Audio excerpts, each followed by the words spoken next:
Woohoo! Welcome back to Big Herb the Nerd and episode 3 of this Blame It on the Youth West Ham United save. Today we are looking at training, and we've been told to forget what we know. So, let's jump in to the training schedule, go through the training induction, piece it together, do what feels like it should work, and see where we come up with. I will be walking you through what I'm going to be doing in terms of training schedules and the way I will approach it. I've had a rough idea of this, but a lot of it will be me working out right now in this video as well. So, expect some cuts. Before we get into it, I'll ask if you are enjoying the series so far to smash that like button and subscribe to the channel if you are new. If you are new, welcome to Big Herb the Nerd. This is me. I'm a bearded, glassed man, and I talk to you about Football Manager. So, training induction. Let's do this. Bam. Your primary tactic defines the the tactical identity of the club and will help me determine what type of training plan. You are also able to select up to 2 other tactics that will be trained for the purpose of gaining tactical familiarity. Big point there. Your tactic has to come first because you train your tactic. You don't train just generally. So if you pick a tactical style, that gonna be the one that you're gonna have to train. Next, I will automatically plan based on the needs of the primary tactic, as well as the stage of the season and my own personal preference. And this is the system manager, I'm assuming. But you are, of course, free to train any sessions at any point. Days are made up of 3 sessions, 2 base sessions, and 1 extra session. So, we need to think about early, mid, and late season, because clearly, that's what the game is set up to do. So, early season, you can go a bit harder. Mid-season, average, late season. You don't want to wind it down a little bit. You don't want to injure your players as they get towards the end of the season. Different sessions have different impacts on things like attributes, tactical familiarity, and injury risk. Impacts are varying depending on which unit a player is in. The unit is primary focus of the session. Right, okay, cool, we know that already. Schedules, you can devise your own tailored training schedules. That's what I'll be doing. Units, we know about that already. Mentoring, we'll get on to mentoring. Keep track of player progression, yeah, and individual. We'll set some individual training sessions up as well to train them on their positions. Yeah, that says that there. So that you can decide a position each player should train in. This determines which attributes are improved through coaching. You're also able to assign extra training.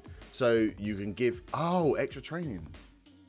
So you can increase the intensity on players you're trying to change their position of role in. If you just leave them in an AMR position, when they train in attacking, say, chance creation, they will get the general stats for an AMR. If you then change this position and role to inside forward, it'll fine-tune those technical attribute changes, or those increases will fine-tune them to that of an inside forward. That's good. That makes sense. Rest. You can let me know what level of training you want players to take part in depending on their fitness levels, and I'll make sure to manage their training levels appropriately. So, depending on their condition, you can make sure that you don't overwork them. That's good. And then obviously coaches, which we will look at once we build the training and see where we're weak, and try and bring in some more coaches, some top quality coaches, because I think we're a little bit weak there. Okay, we can set up who does what. I'm going to do it all for now. Manager. Let's do it. Let's jump in. Right, here we go. Primary tactic is the 4-1-4-1. Just a reminder, we are playing a custom fluid counter attack. 4-1-4-1, DM wide. Back to training. So, that's the calendar. We don't need to worry about this. We've got a few weeks before we need to get this right. They're going to attack. Can I see further? I can't see further forward. So he's going to do pre-season tactical early. So if we have a look at...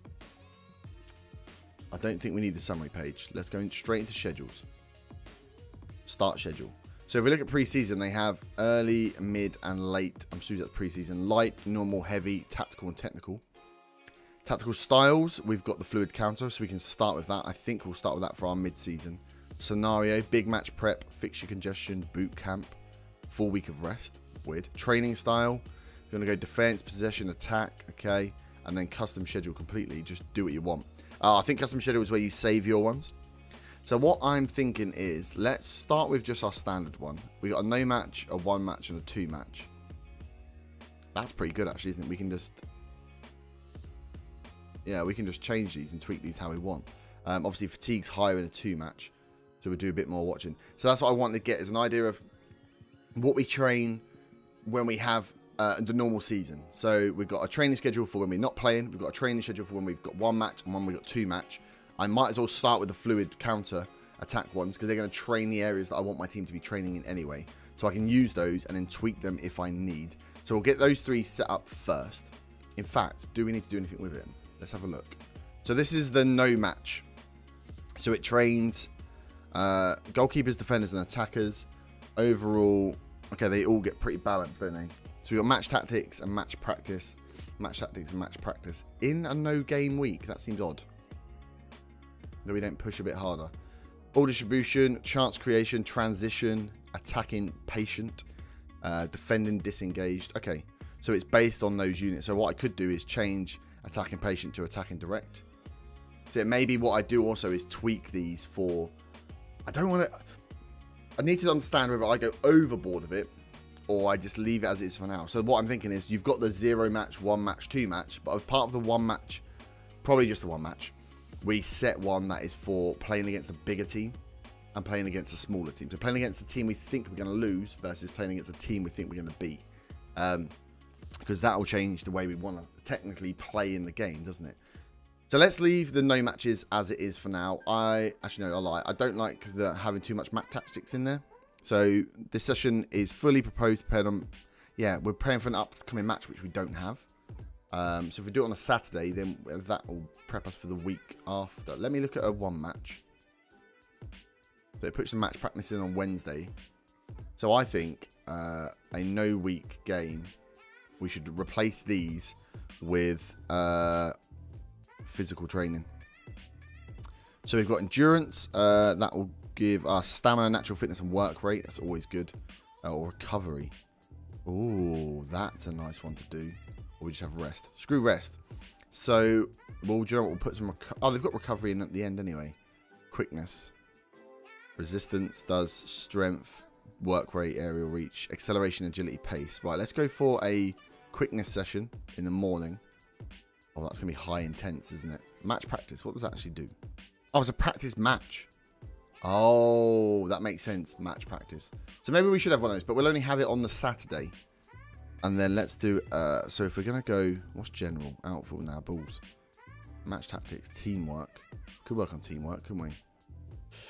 Okay, we're going to throw some goalkeeping. We're going to throw some shot stopping in. Give the goalies a bit more of a train on that, as well as some quickness. I like that. And then what we'll also do is on the Saturday, just because it's Saturday night, we'll give some community outreach a go. We'll give an extra session. This is just the rest week, so we'll get them on there when they're not playing the game. We'll get them to, try a bit harder.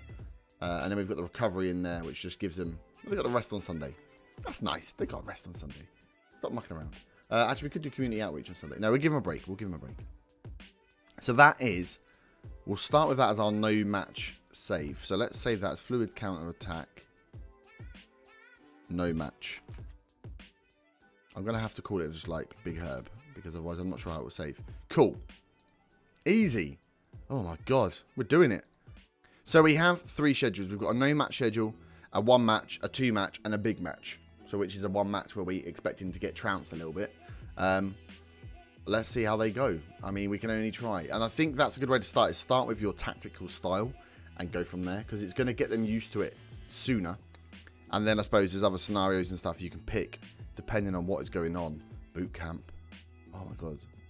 This is wicked cool. Fixture congestion, 3 matches. It just literally... Okay, so there are some good customs in here. So yeah, I think I'm happy with those. No match, 1 match, 2 match, big match. And then obviously, if we are bad at certain things within the game, when we're watching the matches, we maybe tweak the schedules to work on those. If our stats are saying that our chance creation is not high enough, or our chance conversion is not high enough, or our passing, our defense is bad, or our long passing is bad, we'll then tweak those to train those things to see if that has an impact and helps. So we will now move on quickly to the units. Have a look at where everyone is. Check that we've got the right midfielders in the right position. So Wiltshire's right, yep. Snodders, yeah. Lanzini should be in attacking, yes. Obiang in attacking or in defending? Not sure. Joe Powell in attacking. Okay, I think that probably works out just right as attacking units. I'll go through and change all of these off camera because that will take a time. Mentoring groups. Right, begin a mentoring group. To join a group to begin learning from another in training, the players must first be in the same squad. Ah. A mentoring group. So we put El Capitan. At least 3 players to start working. That's not good. Right. Oh. Add player. So we're going to add... Oh. Balanced. Leader. There we go. Leader. Add. Noble. Zabba. Add. Model professional. Then we're going to add... who do we want? We need to then get the youngsters. This is why you've got to pull them in the same squad. Deckers. In. Oxford. Oh, he's light-hired. In. He needs to solid up a little bit, doesn't he? I think that's it for now, because I don't want to put too many people in there. It's a D up, maybe. He's fairly determined. He's a bit older. Yeah. So here we go then. So once you have a group, we obviously have our team leaders of Zabba and Mark Noble in here. You have then your estimated influence on the group. So they have a significant influence on the group, which is good. With their personalities of leader and model professional, that's a perfect. And then you've got Declan Rice, Reece Oxford, and Nisa Diop, who have light influence on the group at the moment. Their personalities, balanced, fairly determined, and light-hearted. These two have got good, light-hearted. Reece Oxford needs to knuckle down, doesn't he? If he's going to be a future leader. But that's good. And what I'll expect to see is, as Declan Rice plays, his estimated influence will increase, because they've told us when we were at Psy headquarters that age isn't a thing for mentoring anymore. So if Declan is a first team player and has a lot of caps and is then vice captain every so often, his influence on that group will increase anyway. It's not just based on his age, which is good. Right, let's add some other groups for defensive positions. So we'll go for goalkeepers, defenders, and the others. And also you can have, as you've seen, I've put 2 team leaders in a group. The more experienced players you have in the group, the higher percentage chance it'll have of working, if that makes sense. So essentially in that group, a 2 to 3 ratio is better. So obviously you have 1 leader in there, he's spread between everyone in that group. You've got 2 that can share the workload. Therefore, it should be more likely that you can have an influence on those players. Although it's a homegrown save, we could always look at bringing someone back who's going to have influence on the squad, someone who's going to be very good. I wonder if Joe Cole is still a player, because he'd be great to bring into this. Bring him in as a player coach, not play him, but throw him in that attacking squad, and he'll have hopefully be able to sort these balanced guys and bring him more in. So it's interesting that the youngsters, apart from these guys who are clearly, they're obviously going to push to be captains, but a lot of them are balanced. So they don't really have that personality yet. So it's there to be sort of molded. And I wonder if ambitious is a bad one for us to have. But we'll start with those mentoring groups. But that is then mentoring. Let's have a look at individual. So this is then the detailed screen. So you can see the attributes and the coach report for each guy. You can see their role, their additional focus, their intensity level. That's what we want to set, is the risk. So I will go through and do the individual roles on all of them. It's just clicking buttons, so it's kind of boring. And then we've got condition here. So we will go no pitch or gym work if they're at low. 60 to 69 we'll put half intensity. 70 we'll put normal, and then double. The high training intensity scheduling. Automatically set training intensity and rest based on. So if they're 90 plus, we're going to put double intensity on. That seems harsh for now. We'll see how that goes. That might be too much. We might have to leave it at normal. But I want to make sure I get this leveling right. At 70%, should we leave them at half as well so they get back quicker? Let's leave it at normal. Let's not piss them off. So normal at the top ends, half at this sort of mid-range, no pitch or gym work when they're in red because they're coming back. That'll be good. They can go and do just the other training, the match practice and all the rest of it. So that's good. Coaches. So what have we got? So this is a edit coach assignments. That's much better. Okay, this is the screen we're used to. I was about to say this is not great. This is a very difficult screen to look at. So let's have a look. This is our team. This is our coach at the moment. Oh, they got, of course they went on faces. Reminder to get face packs. So tactical is very heavy at the moment. It's only done by Peter Trevin. So I need to go away and look at my coaches, really, don't I? So what am I good at? I'm good at oh my god, they've got defending tactical, technical, and attacking tactical, technical, possession tactical, technical. They've changed it. They've changed training and the stats then for people I've only just noticed. Oh, okay. So the tactical, technical, how does that work in terms of... Oh my God. So you need each of your coaches to have a tactical or technical stat alongside an actual training category. So instead of where it had shooting and it was a mixture of the two, it's clearer now. That's good. Well done for Sports Interactive. So you need to make sure your coaches are either tactical or technical trained. So I didn't put anything in technical, which means because I thought it was all based on the old one. So I'm actually pointless training technical defending because I'm terrible at it. I'm better at training tactical across the board. Oh, dearie me. Okay, we're going to have to plan this one out. I'm going to have to get the notebook out, write this down, and we will go and plan our coaches based on that, looking at what their stats are currently and whether they're tactical or technical coaches. They still have best categories, don't they? Yeah. Well, I never. 1, 2, note. And then this obviously tells you how it's going in. So for each area, who's leading it, what the coach workload is like, and what the position is. I mean, this seems a bit, yeah, a bit dead. It's good that you can see it. I don't like the layout. I feel like I've just whacked this page on for no reason. There's no reason why you couldn't have had that in a better format. But I'll go and work on those coaches then. Work on the individuals.